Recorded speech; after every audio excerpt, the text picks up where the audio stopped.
and welcome to the Harris School News. I'm Anthony Christodoulou and I am here with Jack Foster. Tonight we bring you a special report on how alcohol is affecting people in Harwich. In fact, the problem has got so bad that police have been given new powers to break up groups of people behaving antisocially or look as though they may cause trouble.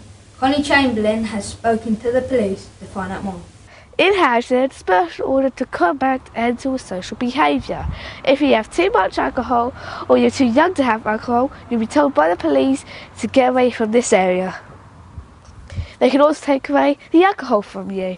I talked to Police Community Supporter Officer Paul Davids about the dispersion order. We had a great deal of complaints regarding antisocial behaviour.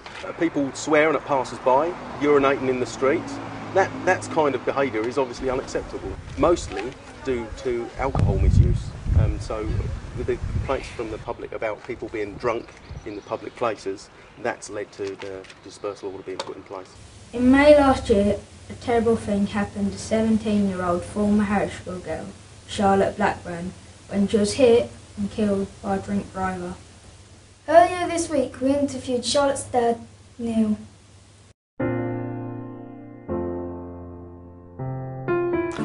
Charlotte was a typical teenager, very popular, friendly girl, loved by all her friends, and was a typical child like yourselves to come to school.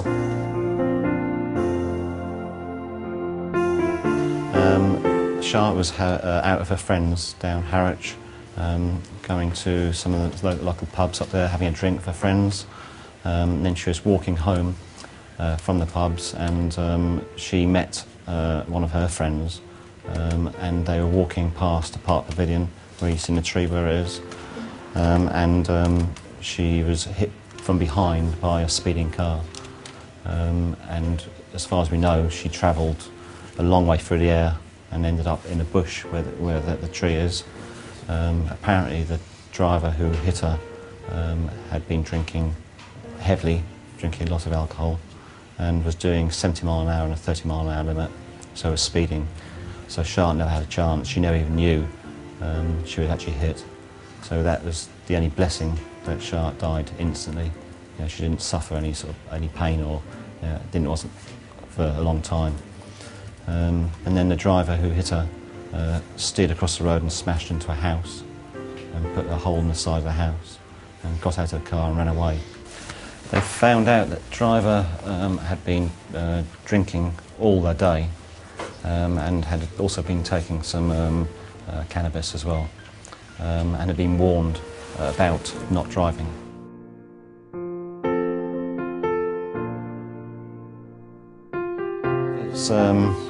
It's totally changed our lives, to be honest.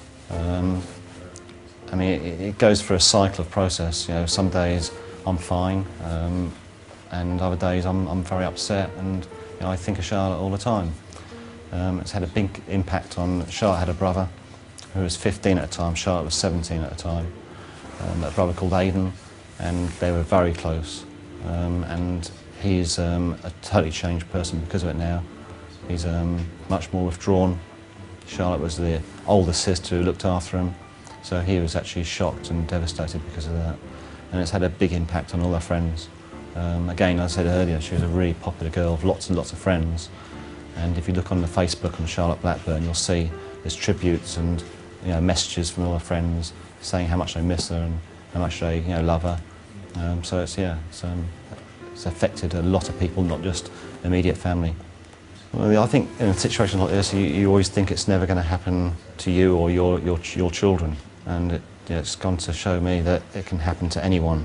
And in a small town like where we live, I think it's made a big impact within the community, and hopefully lessons are learned that before people get in a car and they drink and drive, they think of what can actually happen.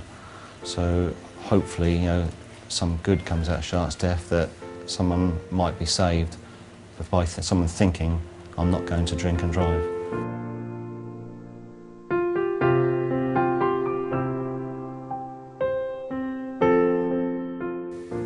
That was very moving. Now let's find out about how drugs and alcohol affects you and our community. So let's head over to Lewis, who works for Essex Young People Drug and Alcohol Service to find out more. Essex Young People's Drugs and Alcohol Service helps and advises young people about alcohol and its consequences and the effects in everyday lives. Lewis Robertson works there. I actually think that if alcohol was invented, if they found alcohol today and started to sell it, I actually think that alcohol would be probably a Class A drug, because it's very, very addictive. Lots of people have died as a result of having alcohol, either through long-term drinking or possibly even through accidents on a night out, or something's happened to them, they've got themselves into a situation, or people are harmed by alcohol. So I actually think that it would be a Class A drug and it would be illegal to buy. Well, it's important to remember that everybody's different and everybody is affected in different ways by alcohol, same as with any other drug, because it's important to remember that alcohol is a drug. Some people, when they have a drink, you may have seen them before, some people can become quite aggressive, some people can become quite emotional, some people can do silly things, sort of like putting traffic cones on your head when you've had a bit too much to drink, or some people take all their clothes off and run around the street naked, or some people just get quite upset and quite emotional, and some people find everything quite upsetting, some people cry, some people remember bad times. It's really important to remember that everybody's different, and not just to once or twice if you have a drink you're going to be aggressive. It can change depending on where you are, who you're with and what you've had to drink, because all alcohol is different and all drinks are different. I've been talking to young people in Harwich to get their views on drinking. 90% of criminal damages are done because someone is drunk. If you have alcohol, you can fall down onto the ground or you can act silly. And we shouldn't drink a lot of alcohol because it can really badly damage your brain and make you do stupid things. In the last couple of days I've learned that alcohol can slow your actions. It can get you into all sorts of trouble with the police. We hope you have enjoyed the Harwich School News special report on alcohol. That's it for today. Goodbye. Goodbye.